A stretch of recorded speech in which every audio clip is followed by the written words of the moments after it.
Let me introduce you the format of fund flow statement in which we are going to approach our problems. Now this is the horizontal format for fund flow statement where we are capturing the source of funds on the one side and use of the funds on the other side. Okay, so when we say sources, they are basically long-term sources, right? And when we say uses, they are basically long-term uses. So what are the long-term sources and uses? We can list many, but to have better control over the format, what we'll do, generally we'll keep the long-term sources as something known as funds from operations. We'll keep funds from operations as long-term sources. Yes, because the business entity, their basic objective is to generate profits, to generate funds from operations. Okay, so that is basically available for stakeholders or long-term investors. So whatever the funds that is generated from operations, that is the first ever long-term source. Then the second, third, fourth, it can be many. Say for example, they issue shares, issue of equity, it can be a long-term source, or they are raising debentures, or say preference, or say long-term loans. All this can be long-term sources. Or say they are going to sell their asset, say sale of plant and machinery or any other long-term asset. Okay, so that can also be a long-term source. So these can be long-term sources, and the possible long-term uses, if there is a positive funds from operation, then you cannot have funds lost in operations, right? But it is possible that some business may not be generating positive funds from operations. They may have lost some of their funds in operation. In such case, this first item may not appear on the left hand side. Rather, here you will have funds lost in operations. Funds lost in operations.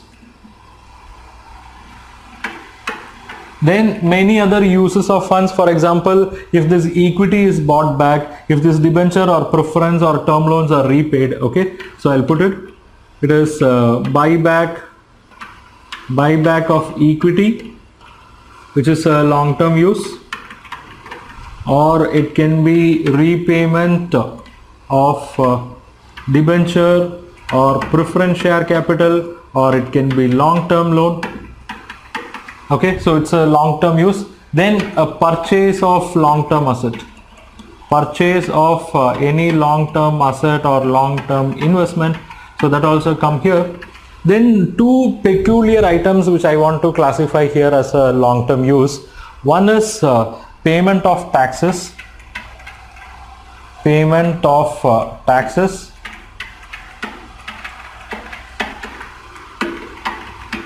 The other one, a peculiar item, payment of dividends.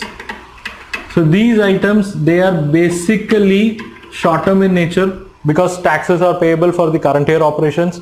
Similarly, dividends are payable to shareholders every year, I mean if the dividend is declared. But I want to classify these two items as a long-term use because these two items are basically the share of profit. One is given to government, the other one is given to the owner. If you agree that money collected from owners are long-term sources, then the money that is paid to the owner is a long-term use, and the profit, if profit is attributable to owner and if that is shared with the government, then that can also be considered as long-term use. Okay, so it is not a strict format. It is not necessary that you should always classify these two items as long-term use, but you can classify them under long-term use. So you get to know how much you have generated from operation, how much you have raised from owners, how much you have raised from other sources, and how much you have used for acquiring assets, repaying loans, and how much you have used for sharing your profits, appropriating your profits. You are sharing your profits with government, with owners. Okay, so in that context, I am classifying these two items under uses of funds. So now if you notice, the format is still not complete because here on the left hand side we have sources. On the right hand side we have various uses, and it is possible that sources can be greater than uses or sources can be less than uses. So the scenario where long-term sources is going to be greater than long-term uses, there is going to be a surplus. So that surplus is meant for net working capital, basically change in net working capital. That surplus is basically meant for change in net working capital. Similarly, long-term sources can be less than long-term uses. Long-term sources can be less than long-term uses, in which case it is a deficit, and deficit is funded by what is known as negative net working capital. Negative net working capital, again it is a change in net working capital. Since it is coming down, we call it as a negative net working capital. Okay, so here sources are listed, uses are listed. If there is going to be a surplus over here, then that surplus we call it as positive net working capital. If this portion is going to be greater and if this portion is going to be lesser, then there is going to be a deficit, right? And that deficit will call it as negative working capital. Okay, now we have to satisfy ourselves that what we have done through this format is right or wrong. So for that, what we'll do, whatever the figure we get here, that is either deficit or the surplus. Okay, whatever the figure we get, either deficit or surplus, we have to cross check. We have to cross check. For that, what we do, we prepare a statement called statement of changes. Statement of changes in working capital. In that statement, what we'll do, we will compare the current year and previous year current asset, current liability. We will compare the previous year current asset, current liability. So when you compare current asset and current liability, that is current asset minus current liability, you get to know net working capital of each and every year, right?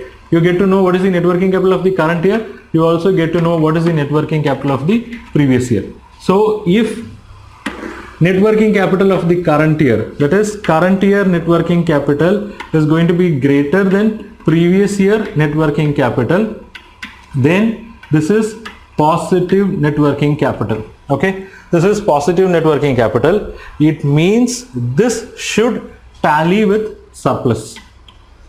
This should tally with surplus in your fund flow statement.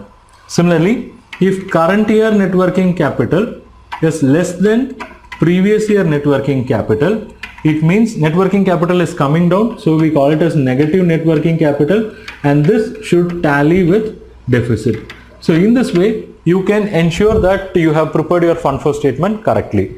And one more aspect which you have to take care here is, I said you start with funds from operations. Okay, so how do you find out what is funds from operation? How do you know what is the funds that are generated from operation? It is very simple. It's a small structure. Funds generated from operation, we call it as funds from operation, in short FFO. Okay, funds generated from operation, in short we call it as FFO. So here for funds from operation, this is very similar to something which we have done in cash flow from operating activity, right? In cash flow from operating activity, what we did is we started with profit before tax, right? Then we added depreciation, basically a non-cash item.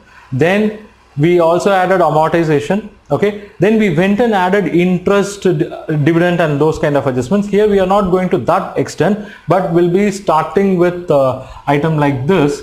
We'll be starting with, say, profit after tax. We'll be starting with profit after tax, or even not even profit after tax. We should start with, let me clear this. Yeah. We should start with retained profit.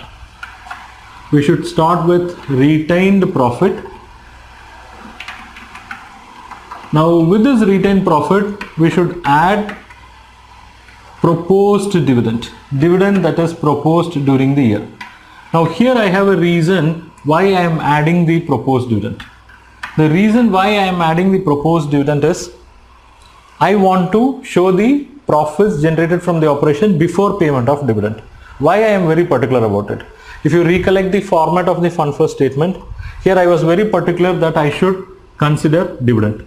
That is, I want to show dividend as a long-term use of funds.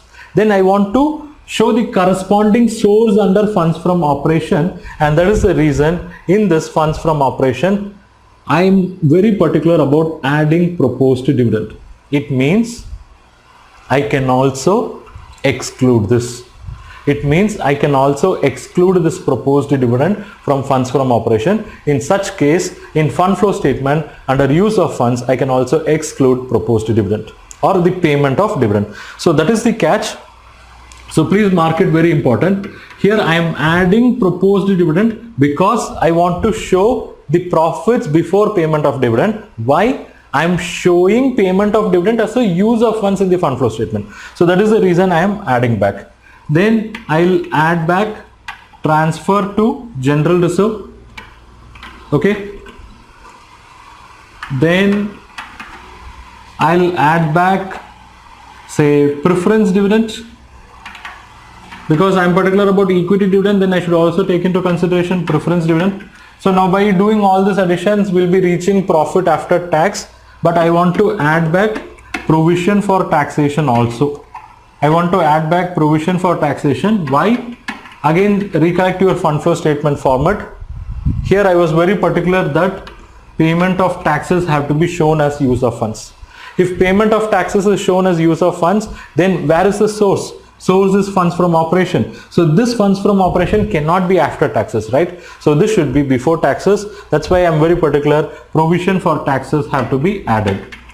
Then after doing this, I'll be reaching profit before tax stage. Now with this, I should add back amortization or depreciation because they are basically non-cash items. Okay. So once this is done, I get what is known as funds generated from operations. So if I can capture all this, that is funds generated from operation, and if I can prepare this statement of changes in working capital, and if I can prepare this structure, my fund flow statement is complete.